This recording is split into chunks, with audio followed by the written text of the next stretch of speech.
téléspectateurs yi nga xamante ni am nañu habitude de nous suivre en direct ci SPSP mooy nga xamante ni mooy télé bi nga xamante ni mu ngi daw ci internet bi tout le temps ñu ngi wane ay actualité ay nouveauté ay news yi nga xamante ni ñu ngi daw instant bi tey ñu ngi àll ba ñaax ci benn concert bi nga xamante ni Ndama ji moo ko teg ak Khatab en collaboration avec Phénomène Music mu nekk ba 4e édition Niakh def back show donc fii mu ngi nii instant bi nii y a tellement d'ambiance tellement de public y a des jeunes artistes yi nga xamante ni ñu ngi fii bomb instant bi nii des jeunes artistes qui ont du talent exceptionnel xam naa fii ak ci kanam rek dinañ fexe ñu jël leen par benn ñu mën a jaar fii ci SSP TV en direct ak benn artiste bi nga xamante ni c'est un jeune rappeur mu ngi tudd LZ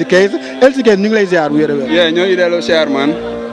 naka coono yi mbaa lépp taw fee from fan la. from Malika àll Baye Niakh quoi for real. from Malika àll Baye Niakh donc un jeune ki nga xamante ni am na talent mu ngi jógee ci kaw scène bi léegi ñu ngi ko doon seetaan donc LZ noo gisee concert bi nga xamante ni Niakh def back show 4e édition bi noo ko gisee tey. bon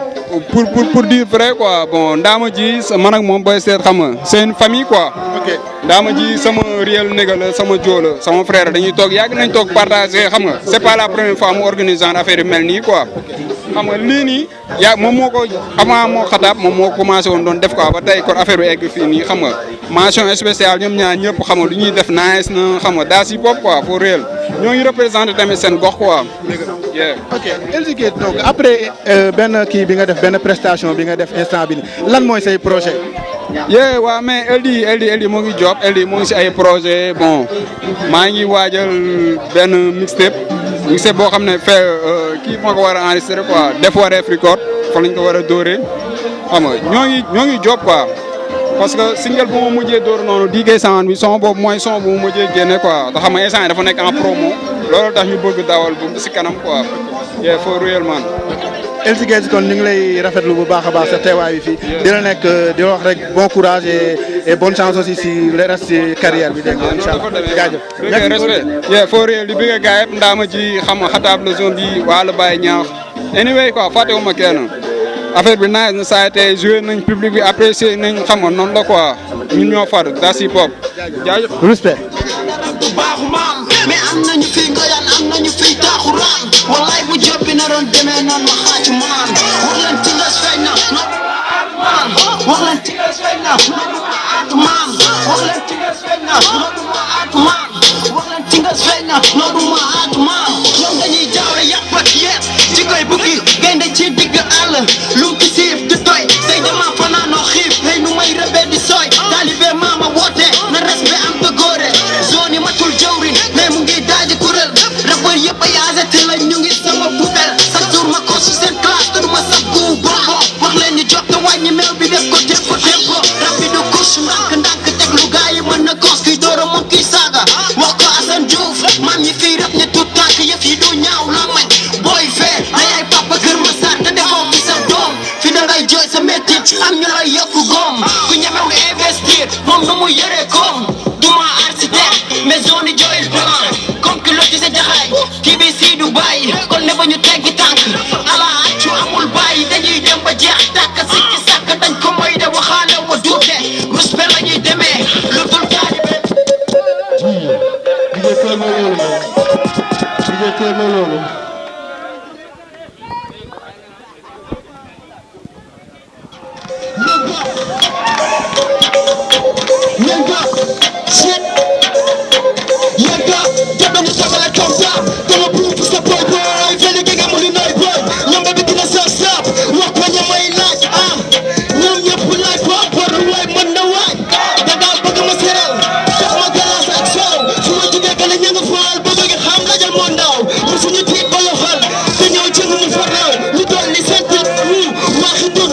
kenn la seet bañ la te la ndogu def yaxlu la bu jàppale ko foog réew ndi daal ma xam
pas?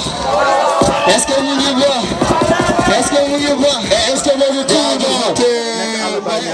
édition Niakh def comeback show en ce moment ñi ak benn jeune artiste bi nga xamante ni moom Johnny mu fi nga ci kaw seen prestation bu mu def na ñu ngi lay feex yàlla nañ nga def show bu def doof man man gis na lépp suñu side ak suñu grand frère Ndama ji lépp moo ko waral quoi di borom ba di Real aussi festival bi nga xamante ni 4e édition la Niakh def back show en collaboration avec Phénomène Music loolu moom di ko rafetlu rek di dolli di ko rafetlu saa su ne di ko bamtu comme niñ ko daan waxee rek ndax amuñu seen fay quoi ndax tamit am ñu mel ni ñoom tamit yombul quoi mën nañu am ay grand frère yu mel ni Ndama Khatab en plus am ay DJ yu mel ni ama yor seen label tamit Phénomène Musique di leen delloo njukkal daal macha allah quoi ndax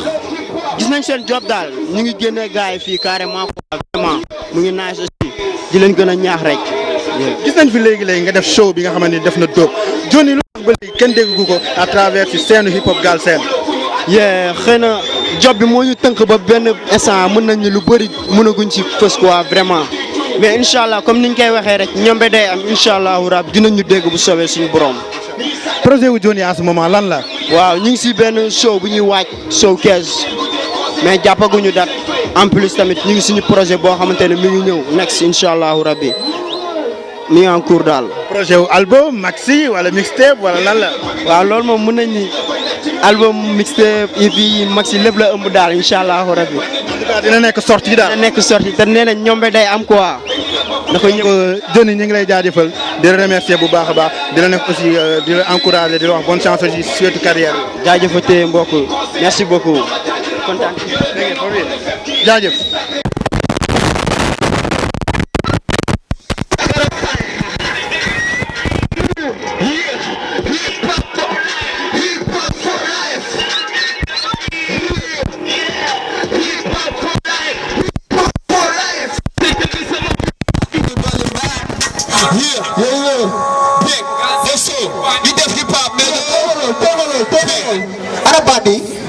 Bandi sate ana bandi sate ñu dem ko the soul nigga here big gay tech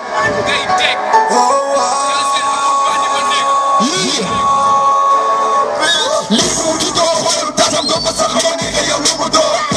bandi du sate du tilim du sate ba pare du bari ko yow fi ni ay mala la ray ko ray do ta yow gene so da ko ay kala def ni me da da bu ko boy yow da do gaten rek la boy fe gisuma MC bu ma ñoo di bandi ba bandi bu dere no ko de ma sama lo do da du gat sama bi gisuma bëgg ne ci jamm ma yalla fa enti di yakko ne rap so ma xol bu tax nañ bu tax la mo dina ma pare dara du sekk bandi moy ki ñoo de wacce sa ronga ñere la ci benn suuf dama ko jëm ci góor di gëdë bu jëme ni xam nga ne yow da ko dul ko suuf day katu ne rek bu ñëwé ne dala rek ni nga yow man da bo tax tu so bi dalay da fa fotu wiri jari ndari ko da yow da sakatu lu bari di la lu bari di niro du sere du jola du jago du tukulo wacce su tu moy tax du moy fo mo ci mo so bu re du yoro bari aduna moy tekk tekk fene yow do bari bo so do jaga dina sa jaxam ko pare sa do ne dekk di sigi na dere di ba du bani mo ne di sigi na dere di ba du bani mo ne dekk di sigi na dere di ba du bani mo ne dekk di sigi na dere di ba du bani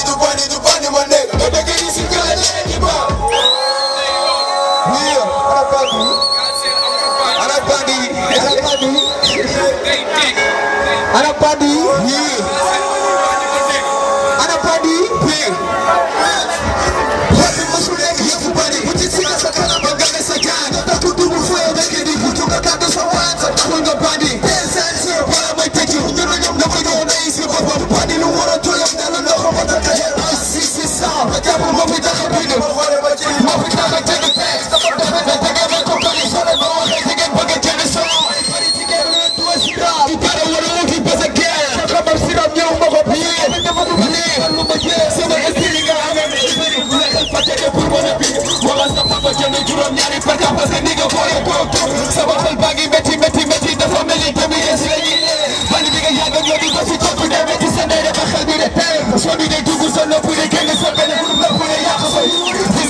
Really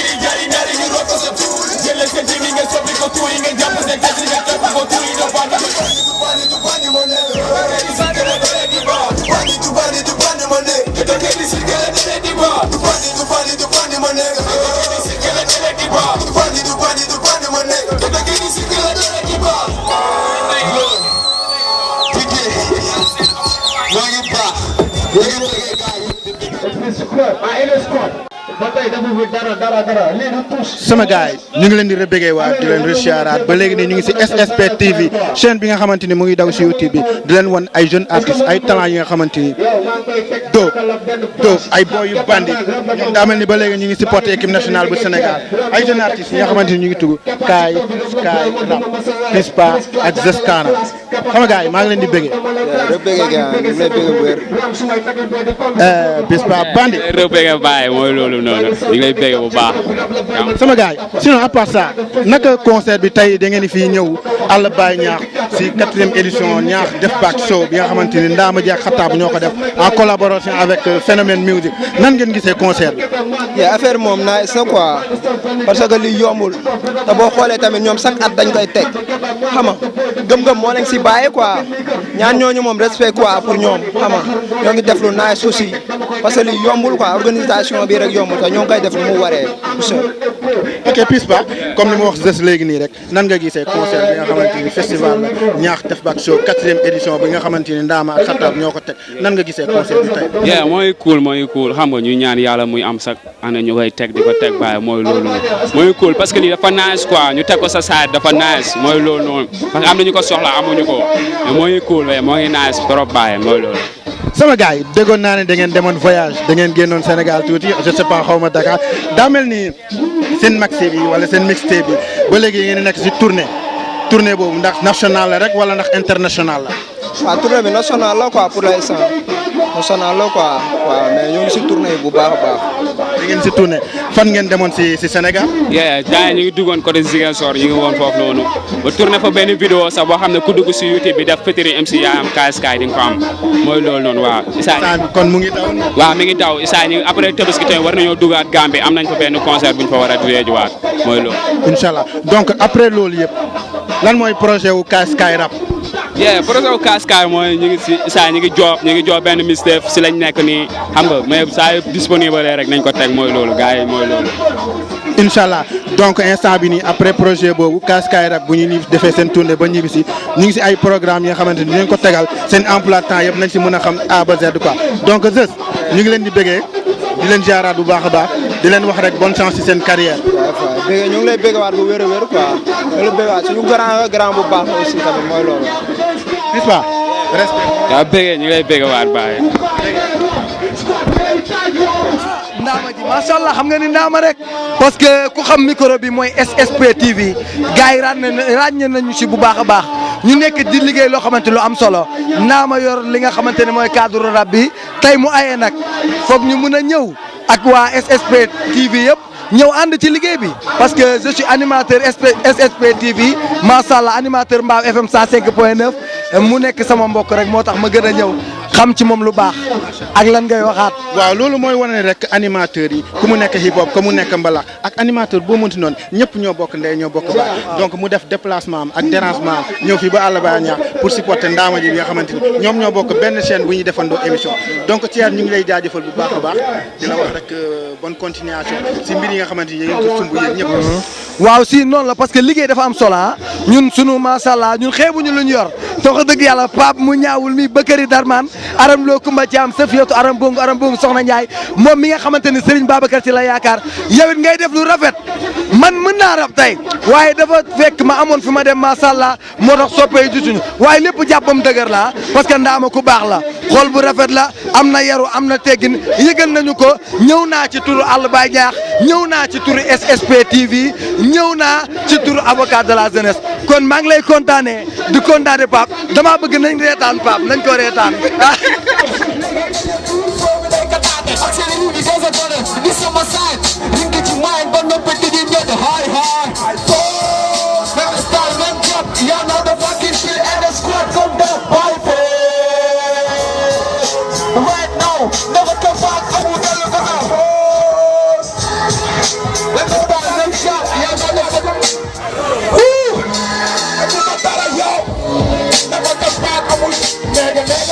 Nigga,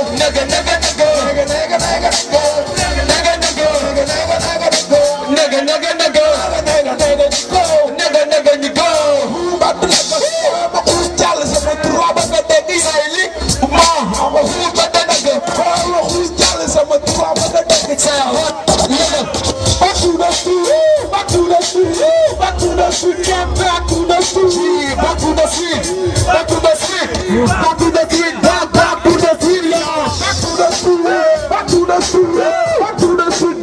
back to the street, back to the street, back to the street, back to the street, back to the street, y'all. And the squad, and the squad, and the squad, y'all. And the squad, and the squad, you all work. And the squad, and the squad, and the squad, y'all. And the squad, you all work. And the squad, my sig, y'all. And the squad, my you blow. Yes, I'm a guy, respect. Respect, my guy. mel ni des na beneen membre. Jaafari Taylor waaw moom mu ngi fii quoi moom xam nga ne dafay daw jógee voyage xam nga yaay mooy loolu quoi. ku xam gars yi xam leen si tàngaay ku xam gars yi xam leen si rap ku ne rap nag rap bu dëgër këj donc seen engagement ak seen lépp N Squad tey gis na leen fii si Niakh comeback nan ngeen gisee concert bi. waaw dañ koy rafetlu xam nga parce que il faut rap il faut ñaax am ay activités il faut ñaax am ay événements yu mel nii donc dañ koy rafetlu parce que ça permet aux populations xam nga ñu épanouir quoi parce que fii nii en fait fii pratiquement li fii faral di am bëriwul comme événement culturel donc voilà dañ koy rafetlu quoi c'est important xam nga waaw di jaajëfal gars yi ko teg xam nga mooy loolu quoi Khatab waaw mooy loolu. ok après prestation yi gis nañu ko ay bête de scène ngeen maanaam que da ngeen di yëngal public donc noonu ak tey concert bi àll baay Niakh nan ngeen ko gisee. waaw initiative bu naas la xam dañ koy rafetlu quoi je tamit xam nga lii dafa bokk ci lu dundal saayat quoi par rapport ak game bi bu ñu nekk nii xam nga ku si na sa saayat nga am quoi fu man xam nga booy teg sa saayat xam nga je yow xam nga respect bi ngay am ci biti xam nga tamit je sa saayat la war a ñu ko dooree quoi xam nga teewal bi xam nga maanaam comme li wax rek bay ca weewu tànk quoi je xam nga koy def ci salle bi nii rek après ñun même ñu koy def sax pour next génération bi ni ñëw ñu wan leen loo xam ne nii carrément ama game lii la quoi ku si na sa saat nga am ku si na saat nga tey maanaam mooy si dil quoi je sa saat bu après sa saat nag am rek mun nga mën dem élargir ko yeneen saat waree ba feneen ak feneen quoi waaw teg dafa am solo quoi parce que xam nga day nekk loo xam ne day dindal sa business ensuite day tax ni booy nekk salle bi tamit xam nga da leen gën a motiver quoi sens positif boo xam ne nii dil bi la quoi te game dafa agressif game dafa nekk loo xam ne nii nëw leen si la loo xam ne nii xam nga lu ñu ndaw di jàngal loo xam ne message yu fort yuñ ci jàlle la quoi waaw initiative bu naaj la quoi jaajëf. donc initiative bu rafet la bi nga xamante ni jeune artistes yi nga xamante ni ñoom ñooy waa N Squad ñu ngi koy rafetlu bu baax a baax si concert bi donc après loolu N Squad lan mooy projet yi en ce moment. waaw projet yi ñu ngi fi déjà xam nga ñu ngi préparé benn maxi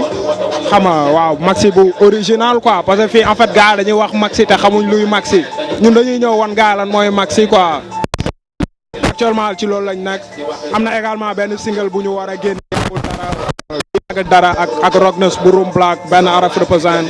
xam nga mooy loolu quoi. benn featuring la quoi. featuring la moom moo ñu invité ci soundam xam nga waaw mooy loolu du yàgg dara gars yi nañ ko jot quoi incha allah yamaan loolu mooy projet yi actuellement quoi.